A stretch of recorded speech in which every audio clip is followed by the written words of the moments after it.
pessoal, bem-vindos a mais uma aula aqui. Vamos dar continuidade ao estudo das ondas, né? Hoje vamos aprofundar um pouquinho aquele estudo da última semana, que é o estudo de ondas.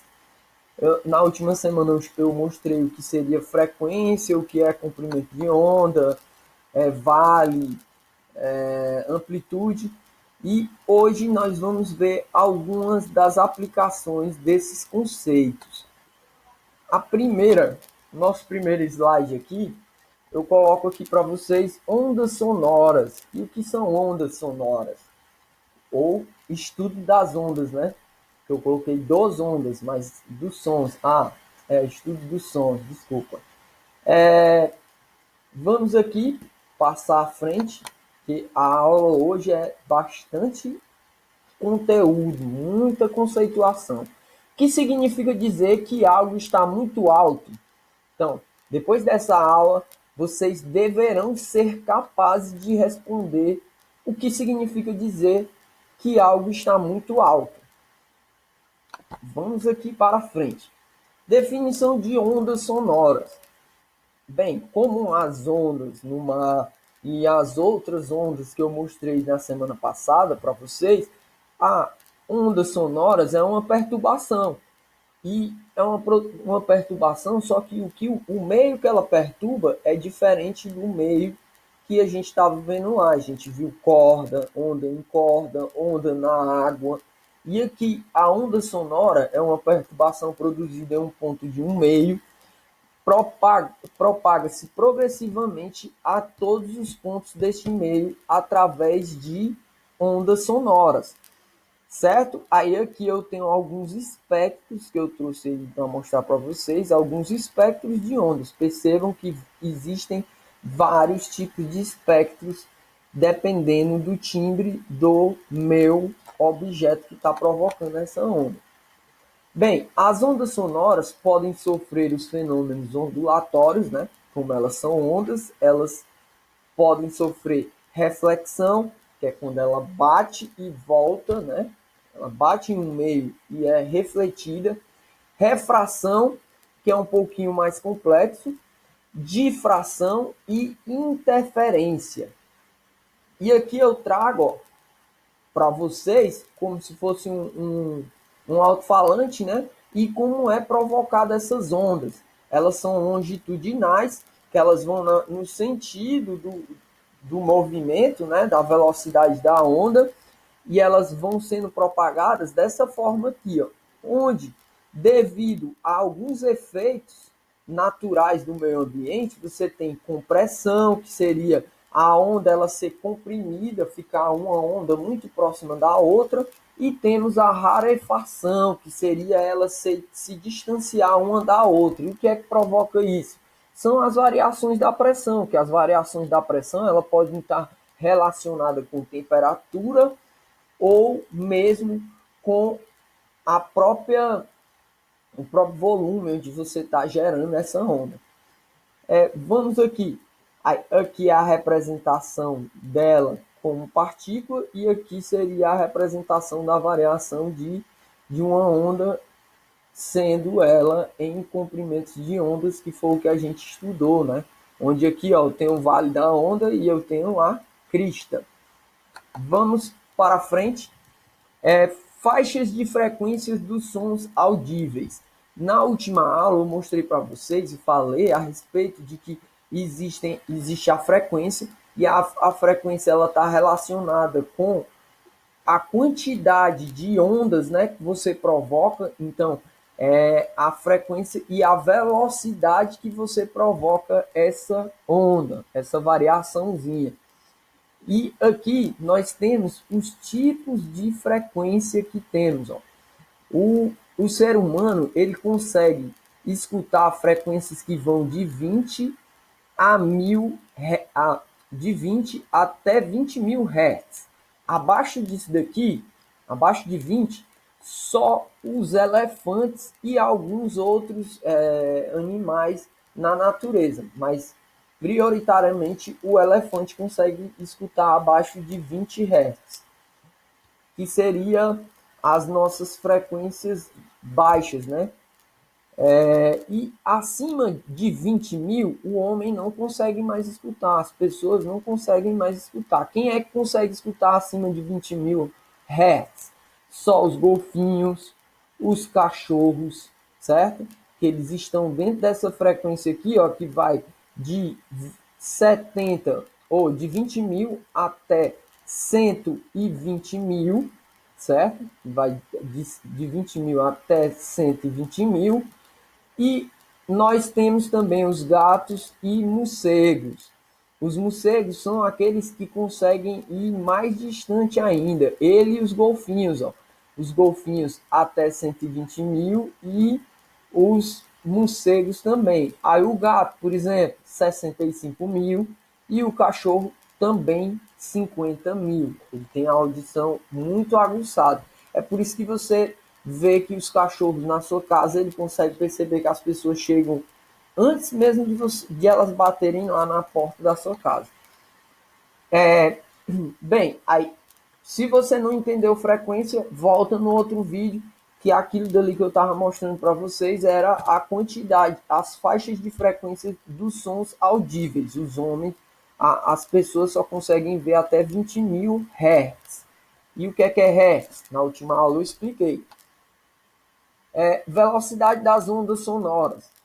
Bem, a velocidade das ondas sonoras é o que a gente estudou na última aula, né? Que a velocidade ela está relacionada com a frequência e o comprimento de onda. Você pode calcular através desses dois dados. E a velocidade ela tanto pode ser dada em metros por segundo quanto em quilômetros por hora, assim como a gente estudou na parte de cinemática. Velocidade das ondas sonoras, nós temos que as ondas sonoras elas se propagam com 12.348 km por hora no ar. Aí no gás hélio, 34.992, na água, 5.328, no mercúrio, 5.220, e aí vai, ó, na borracha, 194,4 km por hora, e aí vai, aqui eu tenho alguns dados de tipos de velocidades. Agora, no ar, é importante, ó, vocês saberem que essa daqui é a velocidade de propagação de uma fala. Você fala e sua voz ela se propaga com essa velocidade aqui, 12.348 km por hora, certo? Então vamos para frente. Equipamentos e sons. Aí eu tenho o sonar, que é utilizado para navegação, pesca, estudo e pesquisa dos oceanos. Como que funciona o sonar, que é muito interessante aqui. Sonar ele funciona da seguinte forma: ele emite uma onda ou um sistema de som, certo? Ele emite, e o sistema de som, quando ele encontra algum objeto, ele produz uma reflexão, ou seja, a onda bate no objeto e volta para o barco.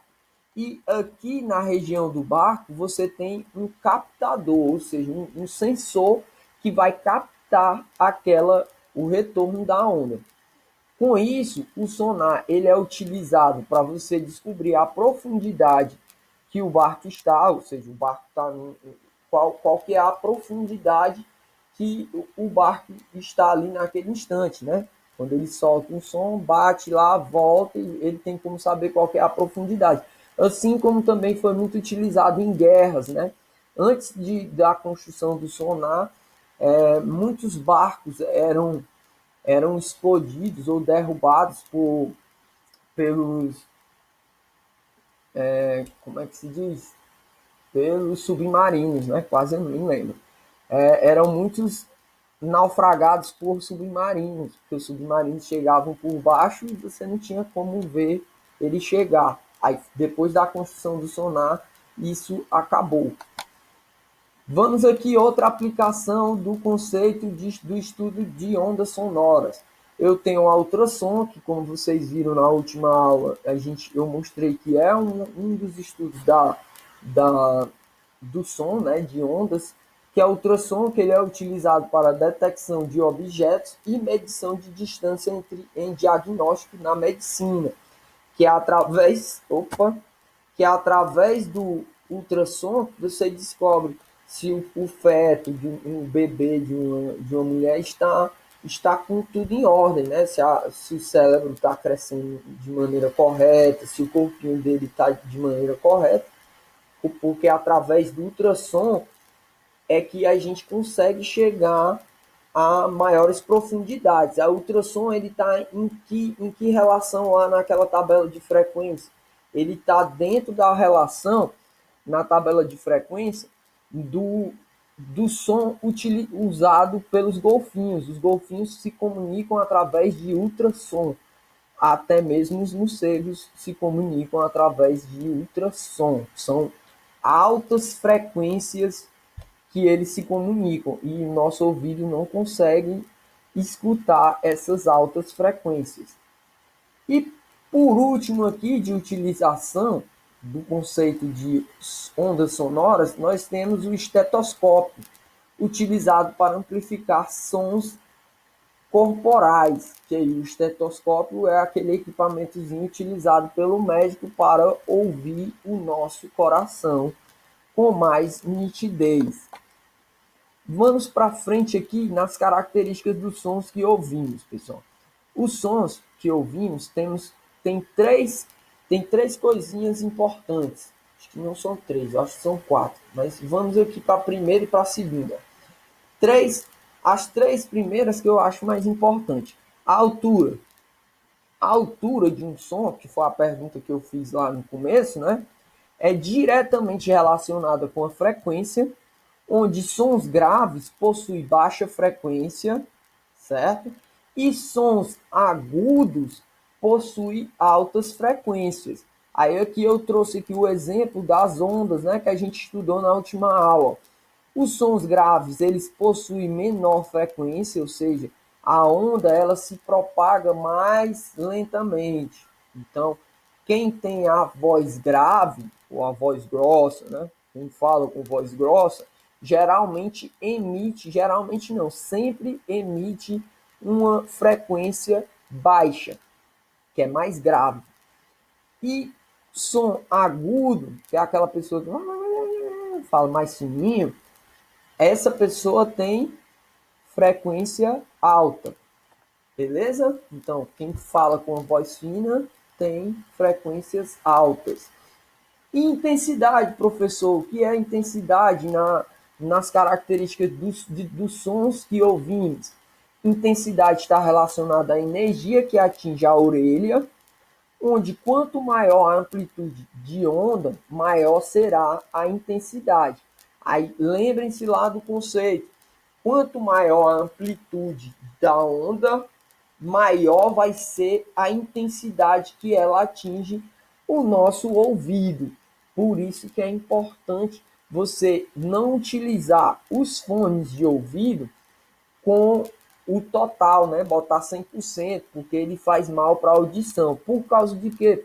Devido à intensidade de propagação. E a intensidade de propagação na física é chamada de decibéis ou decibel. O decibéis é calculado a intensidade de propagação. Vocês vão estudar isso mais profundamente no segundo ano do ensino médio. Vamos para frente aqui. E o timbre? O que é que tem a ver o timbre? É só três mesmo, como eu tinha falado. O timbre, ele é a característica específica de cada fonte sonora que permite sua identificação pelo receptor. Aí como é que a gente trata o timbre aqui? Ó? O timbre está relacionado a quem emite, ao objeto ou a pessoa que emite uma determinada onda. No caso aqui eu trouxe alguns timbres para vocês perceberem. O diapasão, se vocês não conhecem, diapasão é um equipamento utilizado para afinar instrumentos. É um garfinho que é utilizado para afinar instrumentos. Eu tenho a flauta, aí tem o violino, a voz das pessoas E, por último, a clarineta. O que é que eu quero que vocês observem? O comprimento de onda aqui, ó. Como vocês percebem que variam, ó. O comprimento de onda do diapasão, ele é mais linear, ele possui um comprimento de onda mais bonitinho. Mas se vocês perceberem o da flauta, ó, é diferente do violino, é diferente do da voz, e assim como é diferente também do da clarineta. Certo? Então, o timbre ele está relacionado com o comprimento de onda emitido pela aquela determinada fonte sonora. Que essa fonte sonora pode ser uma pessoa ou um instrumento. Por último aqui, vamos estudar um pouquinho sobre o que seria a sensação sonora e a nossa audição. Daqui até essa outra ponta aqui, ó, onde eu estou marcando aqui com o mouse, isso se chama orelha externa. A gente define isso daqui na biologia como orelha externa, ou seja, a parte de dentro até uma região mais para dentro, da parte de fora até uma região mais para dentro, é chamada orelha externa, que ela vai até a membrana do tímpano, né?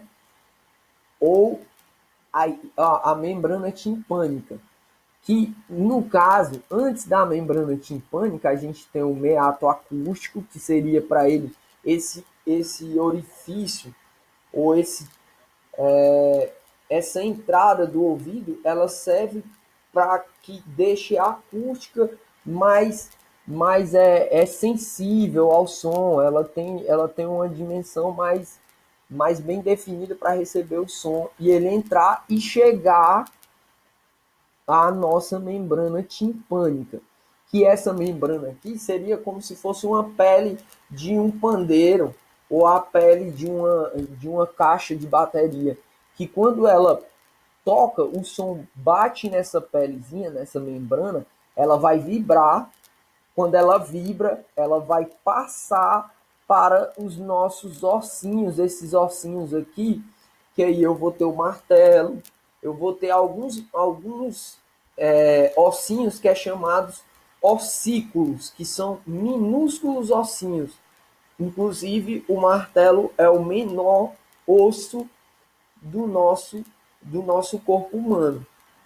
Esse ossinho aqui, ele que vai produzir a transmissão até o cócleo, que o cócleo seria nosso contato direto com o cérebro, certo? Através do cócleo que é passada a informação para o nervo auditivo, que esse nervo auditivo vai até o nosso cérebro. Então, isso daqui é só para vocês entenderem. Então, a gente tem orelha externa, a parte da orelha média, que é até essa parte aqui dos ossinhos, né, dos ossículos e da janela oval, que é quem transmite para o cócleo, que já é orelha interna, e o cócleo, junto com o nervo auditivo, transmite para o nosso cérebro a sonoridade recebida do meio externo. Uma coisa, por último, aqui a se definir seria a perda auditiva e surdez. A perda auditiva e surdez são duas coisas totalmente diferentes, pessoal. A perda auditiva é chamada também como deficiência auditiva. Consiste na perda parcial ou total da capacidade de detectar sons causadas por malformação, causa genética, né, no caso da malformação, lesão na orelha, cuidado com o cotonete, para não botar o cotonete e machucar, ou na composição do aparelho auditivo. A surdez já é uma coisa totalmente diferente. É considerado surdo todo aquele que tem total ausência da audição, ou seja, que não ouve nada, que seria aquelas pessoas que só se comunicam por gestos. E essas pessoas são consideradas pessoas com surdez e não somente deficiência auditiva. Porque as pessoas com deficiência auditiva vão ser que nem essa criança aqui, ó. Elas vão ter a possibilidade de utilizar determinados recursos da tecnologia para poder voltar a escutar com mais qualidade, né? Ou mais nitidez, certo? Então, deficiência auditiva é uma coisa, surdez é outra totalmente diferente. Exercício resolvido. Determinada fonte produz ondas no ar com comprimento de onda igual a 2 milímetros. Assinale a alternativa que traz a informação correta a respeito dessas ondas. Dados, se necessário, adote a velocidade de propagação das ondas sonoras através do ar como sendo 340 metros por segundo. Então vamos lá, ela deu aqui as ondas sonoras. Aí, item A, as ondas sonoras são audíveis para o ser humano? Aí item B, as ondas sonoras são inaudíveis, pois possuem frequência abaixo do valor mínimo perceptível pelo ouvido humano. As ondas sonoras são inaudíveis, pois possuem frequência acima do valor máximo perceptível pelo ouvido humano. D, as ondas sonoras não audíveis, deixa eu voltar, não audíveis, pois o comprimento de onda é maior que a largura do tímpano. Vamos ver aqui, a gente acabou de estudar isso. Por meio do princípio fundamental da ondulatória, que a gente estudou na última aula, pode-se determinar a frequência das ondas emitidas. Para fazer isso, o comprimento de onda deve estar em metros. Aí por isso, ó, se a gente voltar lá, ó, ele deu em milímetros. Aí como é, professor, tem 2 milímetros, como que eu transformo em metros? Basta você, ó, como é 2 milímetros, você vai voltar 3 casinhas para voltar para o metro. Tem a reguinha do metro, centímetro, milímetro, né? Decímetro, milímetro. Aí você vai voltar 3 casinhas. Lá eu tinha 2 milímetros, voltando 3 casinhas a vírgula, eu tenho 0,002 metros. Passando aqui, eu sei agora o comprimento de onda, que é 0,002 metros. Se eu quero descobrir qual que é a velocidade, né, ou descobrir a frequência, eu vou fazer o quê? Eu tenho que a velocidade vai ser igual ao comprimento de onda vezes a frequência. Isso implica que frequência é igual a velocidade sobre o comprimento de onda. Passando aqui à frente, temos frequência é igual a 340 dividido por 0,002. Fazendo os cálculos, nós temos que a minha frequência vai ser de 170 mil Hz. Então, pelo valor encontrado e pela aquela tabelinha que eu acabei de mostrar para vocês, a tabelazinha das frequências, né, audíveis pelo ser humano, o valor encontrado é superior ao máximo valor percebido pelo ouvido humano, que é de 20 mil Hz. Por isso, essas ondas são inaudíveis. Aí, qual que era a solução a marcar aqui? Ó? As ondas sonoras são inaudíveis, pois possuem frequência abaixo do valor mínimo perceptível. Não, as ondas sonoras são inaudíveis, pois possuem frequência acima do valor máximo perceptível pelo ouvido humano. Então, é o item C. Então, marquem o item C aí da questão. E passando à frente, concluindo nossa aula referencial ou referência, livro Ciências da Natureza, página 203 a 209. Na aula de exercício, nós vamos ver novamente esse slide e tiramos qualquer dúvida, acrescentem nas dúvidas. Caso haja dúvida, tragam para a aula. Até a próxima, pessoal. Obrigado aí por assistir e até a próxima.